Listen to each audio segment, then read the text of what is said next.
Sudan. Information about the country. History. In the late 2nd century BC, Nubia, the northern part of present-day Sudan, belonged to the Egyptian Empire. Around 900 BC, the independent Kingdom of Kush developed in the upper regions of the Nile Valley. The Cushitic Kings also later ruled Egypt. The kingdom was conquered by the Ethiopian Rulers from Axum in the 4th century A.D. In the 5th century, Christianity spread through the region. Some 200 years later, Arab Bedouins introduced Islam to the region, thereby bringing down the Christian kingdom of Nubia. The Sennae Empire in the north prospered between the 16th and the 19th centuries. It was forced to defend itself against attacks from Ethiopian Christians on a number of occasions before it was finally conquered in 1821 by the Egyptians led by Muhammad Ali. The southern regions of the Sudan were taken by the Egyptians in 1874. Over this period, hundreds of thousands of Sudanese from the south were captured as slaves and taken to the north or to Arab countries. After the construction of the Suez Canal in Egypt in 1869, the British also began to display an interest in the Sudan and sent their advisors to the country. General Gordon was appointed the first governor of the Sudan in 1877. In 1881, under the leadership of Muhammad Ali, who called himself the Mahdi, that is the spiritual and temporal leader of the Muslim, the Sudan rebelled against the Egyptian occupying forces and their British advisors. In 1885, the Mahdi's supporters were victorious in their battle for freedom and managed to maintain control of the Sudan for a time. The Mahdi's successors were, however, defeated by the General Lord Kitchener of Omdurman in 1898. After the Mahdi's defeat, the Sudan was placed under joint British and Egyptian rule until 1953, although it was effectively a British colony. In the basis of the 1953 Anglo-Egyptian Agreement, the Sudanese had to decide on their own future: independence or annexation of Egypt. The supporters of the latter were defeated on the ensuing parliamentary elections. In 1956, under the leadership of Prime Minister al-Bashir, Sudan was granted independence and became a member of both the Arab League and the United Nations. In the aftermath of independence, the country sank into civil war between the Muslims in the northern and the Christians in the south. The war initially lasted until 1972, when President L.O.R. Numerin, who had seized power in a coup, 1969, granted both religions a certain degree of autonomy. Strikes, uprisings, a coup led by General Suwar al-Dahab, and last but not least, the introduction of Islamic law, that is the Sharia, led to more civil wars in 1983. That is this time between the government and the Sudanese People's Liberation Army, that is the SPLA, under the leadership of John Garang. The latter continues to demand both an armistice, that is under the UN supervision, and a referendum to decide whether the southern Sudanese wish independence from the rest of the Sudan. Following a one-year period of emergency military rule, free elections were held in 1986. The Umma Party, which had since been banned and which split into communist and Islamic fundamentalist groups, won the majority of seats in the National Assembly. The new Prime Minister, that is Sadiq al-Mahdi, introduced sweeping reforms. We continue. Civil war continued to engulf the country, and subsequently the military again seized power in 1989. The 15th Member Revolution Command Council of National Salvation, that is, and all political parties were then disbanded. Lieutenant General Omar Hassan Ahmad al-Bashir became head of state and government, defense minister and commander-in-chief of the military. Al-Bashir was appointed president on October 10, 1993. This heralded the end of military rule.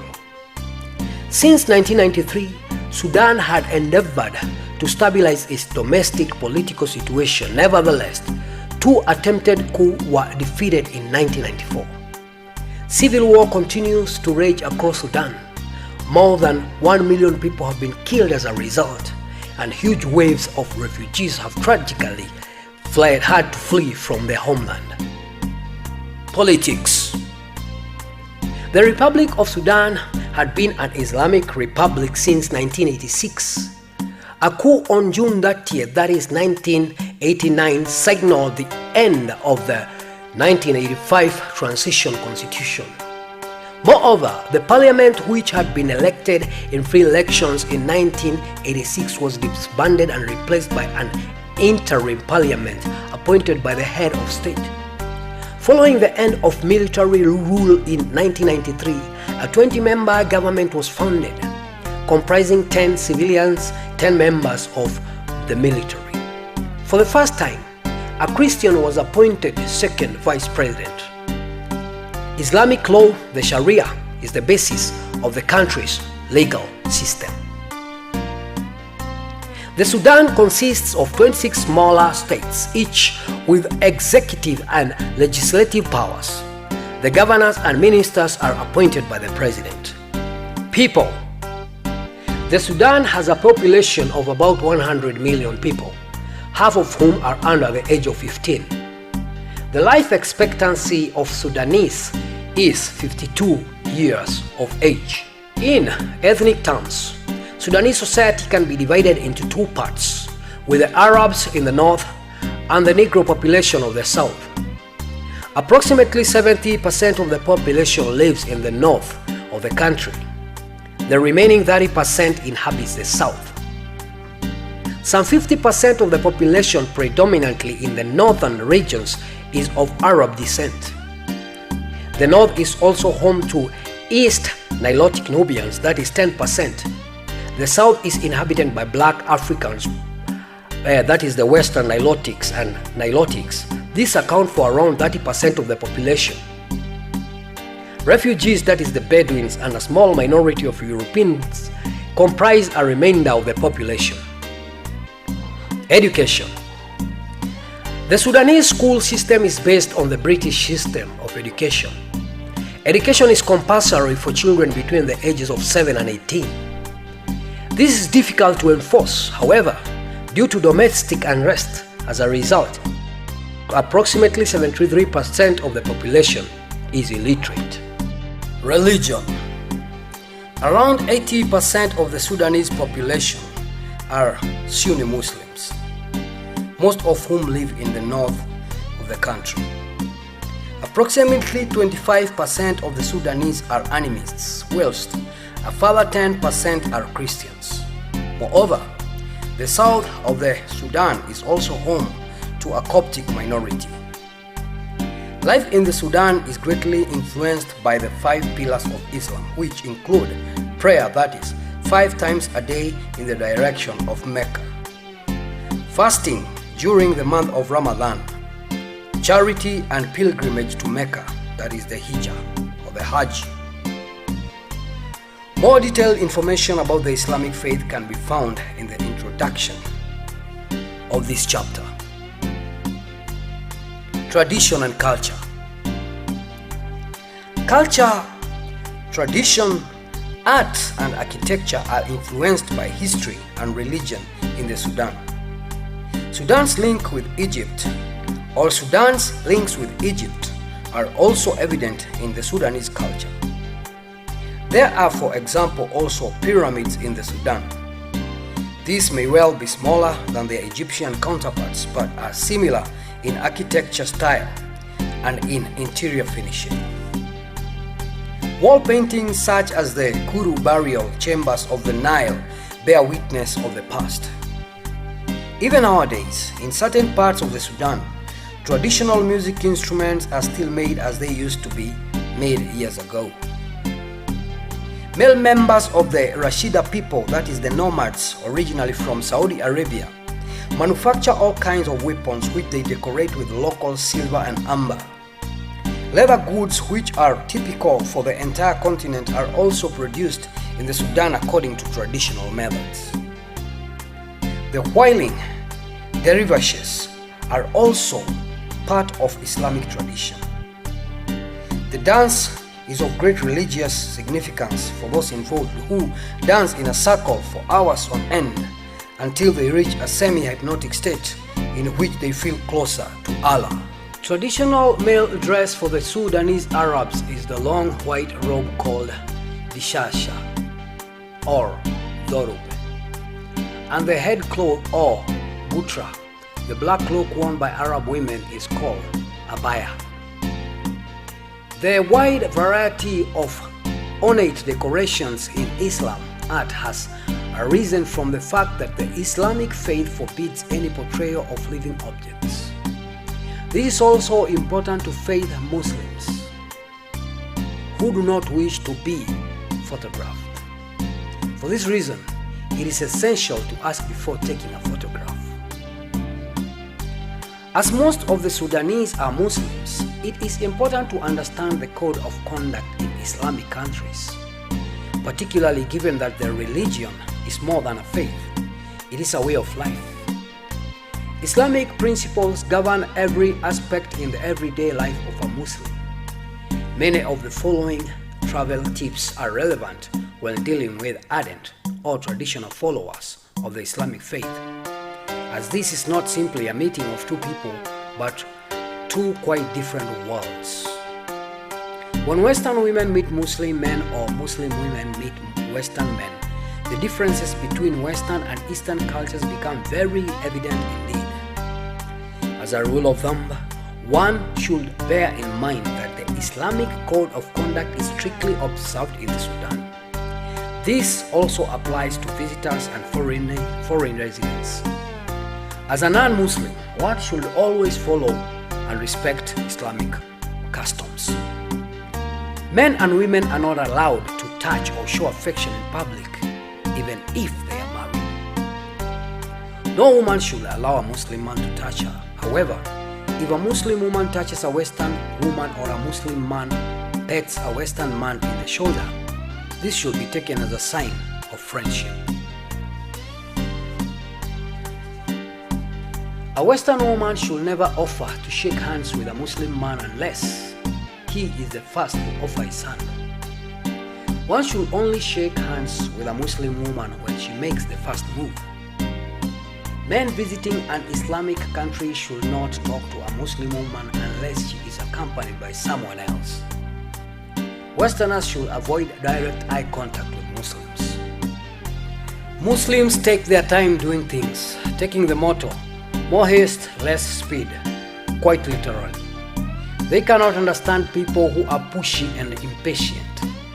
Whenever something occurs at the last minute which might delay plans that which it inevitably does, the Muslim use the expression Inshallah, meaning God willing. Visitors should not expect German punctuality in these countries. Forms of address and titles.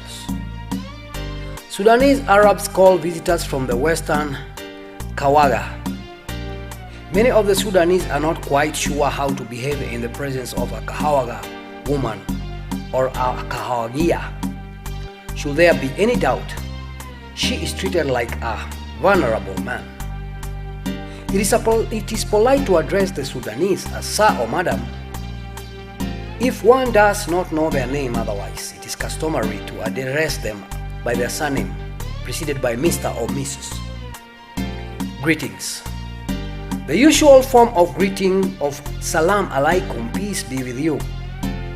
The answer to this is Wa Alaikum Salam, and peace to you as well, followed by the question Kaif Lak? How are you? When two Muslim men meet, the greetings can take a long time. They usually embrace, naturally only if they are of the same sex, kiss each other in the cheek, embrace each other a few more times, and ask after each other's health. People who meet frequently just give a limp handshake and greet the other in a usual way mentioned above. To avoid making a false move, a non-Muslim should wait and see whether his Muslim counterpart offers a shake of hands. Greetings between Muslim women can involve many gestures and may also take a long time. It is not unusual for a woman in the company of a man not to be introduced. It is quite normal to greet foreigners with a friendly hi or hello. Gestures, etiquette, and taboos. Muslims tend to stand closer together than Europeans together during a conversation. It is also quite common for one man to take hold of another man's hand and hold it tightly. It is not unusual to see men walking along hand in hand. This is purely a sign of friendship. The use of toilet paper is considered unclean. Instead, Muslims use running water and the left hand. This is why the left hand is also thought to be unclean. For this reason, the right hand is always used for greeting others or presenting gifts or eating. One should never point the sole of the foot in someone's direction during conversation, as this part of the body is the lowest, thereof dirtiest part. Visitors should therefore avoid sitting with one leg crossed over the other. Islamic hospitality is legendary in many countries. It is polite to decline an invitation or offer at least once, or even better, only to accept after the third offer. The same applies when involved to enter a house. One should always stand back to let the other person enter first. When visiting someone's house privately, it is polite to take off one's shoes at the door, or at least to make a move and remove them. Shoes are not worn indoors. The floors are always kept spotless clean, as many families eat sitting on the floor instead of the table. It is polite to take a small gift when visiting a Muslim family, for instance, a small souvenir from one's own country. Presents for children, videos, cassettes, good quality cigarettes, lighters, pens, or even flowers. Should the present be wrapped, one must not be disappointed if the host does not open it at once. It is considered impolite to open a gift in front of the person presenting it. Never be too punctual for a meal or a meeting, as this will put the host in an awkward position. A Muslim host will never directly ask a guest to leave. The guest should notice little signs like the passive round of water pipe or an incense goblet, which means that the evening is drawing to a close.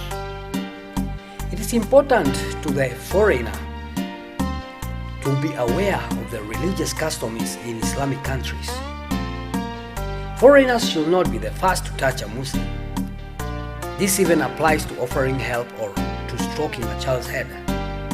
It is advisable to ask the person himself or an accompanying grown-up before offering help, as believers who have been touched by an unbeliever might consider this to be a dishonor. When a Muslim is at prayer, one should not stare at him or speak to him. It is quite common for a Muslim visiting a foreign country to ask for a blanket to kneel on or to inquire where east is, that is the direction of Mecca. Members of the Islamic faith shall be called Muslims and not Mohammedans. Muslims are obliged to wash themselves with running water before prayer, entering a mosque, or before and after eating a meal. The Quran forbids any form of gambling. The name of Allah should never be taken in vain. Shoes should always be removed before entering a mosque, and women must cover their heads.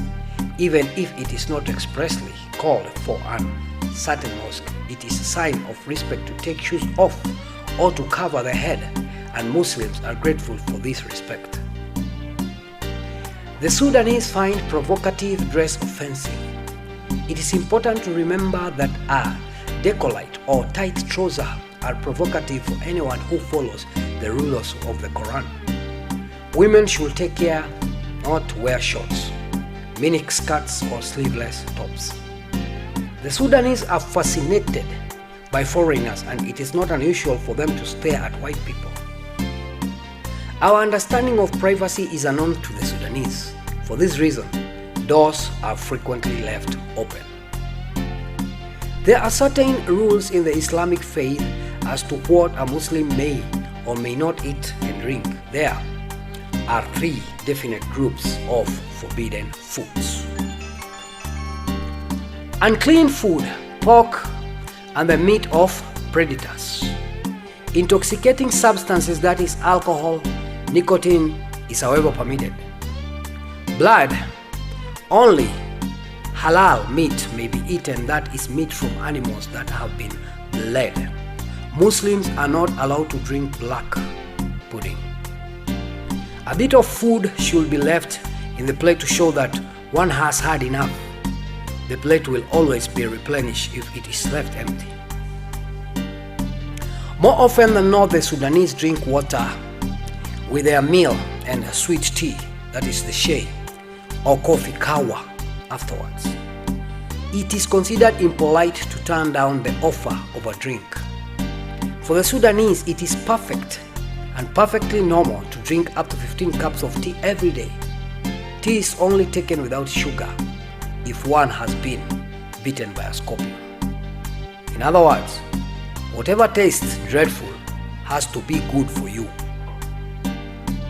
Once the meal is over, or after the hookah has been passed around, I guess you will get ready to leave. Conversation. Topics such as politics, religion, democracy, women's rights, etc. are sensitive subjects in some Islamic countries. It is therefore better to avoid bringing up one of these subjects in the conversations. It is customary to ask after the family, as this automatically includes the wife, without having to mention her directly. Traditional Muslims may find it rude to be asked about their wife. When talking with women, one can never go wrong with subjects such as fashion and children. Short phrases for everyday salutations. Arabic is the official language in the Sudan, although it is only the mother tongue of the Northern Sudanese. Classic Arabic is only spoken to the mosques. Most Sudanese speak a dialect or Arabic. In the south and to some extent in the west, various religious languages are spoken such as Luo, Dinka, Bari, Ful, Hausa, and Nubian. English is the language of commerce and education. Thank you, shukran, please, min havdika, excuse me, asef, have a good day, safar taib, tea or coffee, chai, kahawa, good morning, sabah el khair, good evening, mesh el khair, goodbye, ma salam. Sudanese cuisine has a strong Middle Eastern influence. The Islamic faith forbids pork, although lamb, mutton, goat, and poultry are all more popular. A normal meal in the Sudanese consists of brown beans, that is foo, which are served with cheese, also called gibna, or with salad, also called salata, depending on the occasion. Baked beans with tomato sauce, that is the fasulia, are often eaten with liver, or also called kibda. Grilled mutton or kebab, or eggs, also called bed.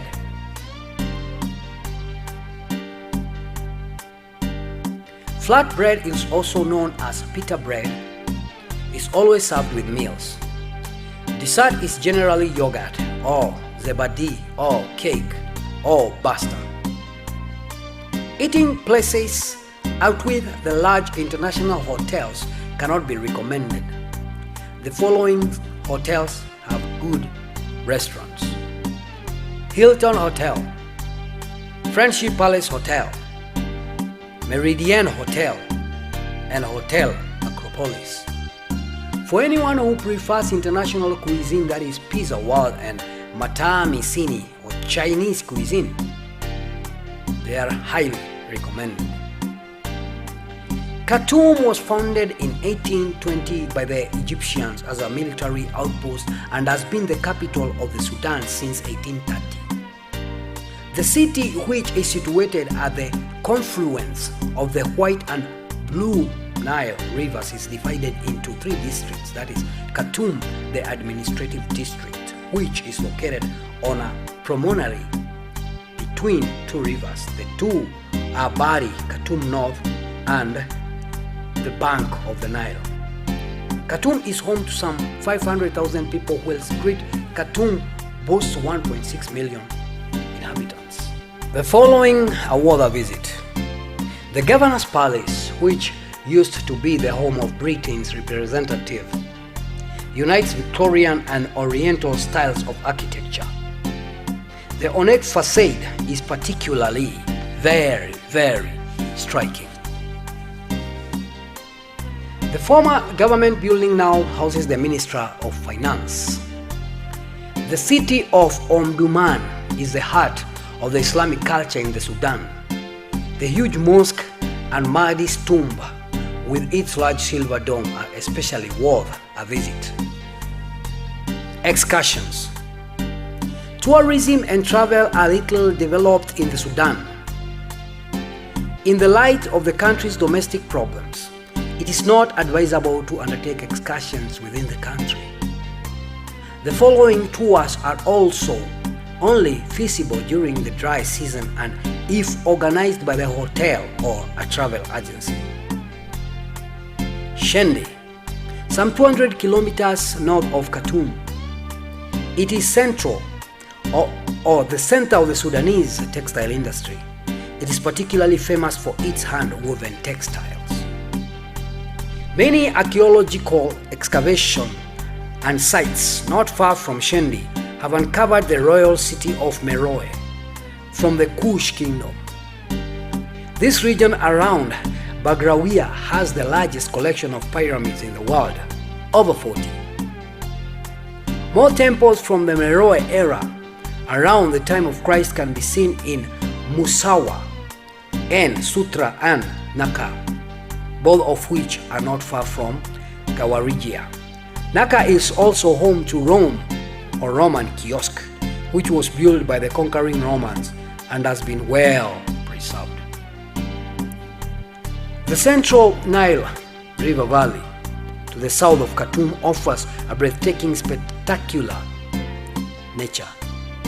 Depending on the travel of the White Nile, the wide plains with lakes, ponds, and papyrus forests are either dried up or flooded. Although the Sudan cannot boast as wide a variety of fauna as the Eastern African countries, the south of the country has numerous national parks. Dinda National Park on the Ethiopian border is the most famous. Archaeological findings from ancient Egypt make visit to the town of Dongola and Karima north of Khartoum and to El Obeid to the southwest of the capital particularly interesting. The unspoiled beaches at Port Sudan on the Red Sea are magnificent. Cultural highlights.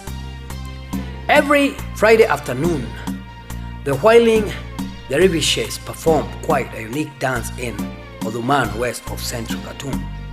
Shopping. Popular souvenirs from the Sudan include wood and leather handicrafts, gold and silver jewelry, and hand-woven textile. Public holidays. January 1st, Independence Day. March 3rd, Day of Unity. May 1st, May Day, that is Labor Day. June 30, anniversary or of the revolution of General Numari in 1869. October 12th, Republic Day. October 21st, anniversary of the Sudanese Revolution.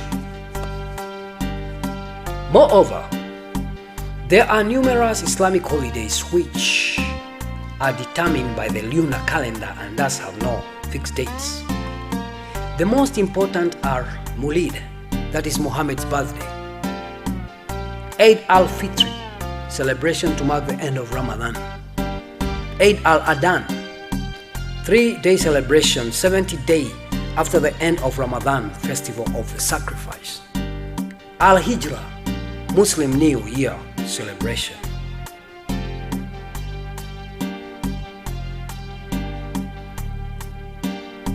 The voltage of the Sudan is 220 volts, that is 50 Hz, although one may also encounter to 40 volts. Adapters are necessary and can be borrowed from most international hotels. Citizens of many countries require a visa to enter the Sudan. Any Republic of Sudan embassy will be happy to provide prospective visitors with more information. Any visitors wishing to travel out with Khartoum must obtain a travel permit from the security department.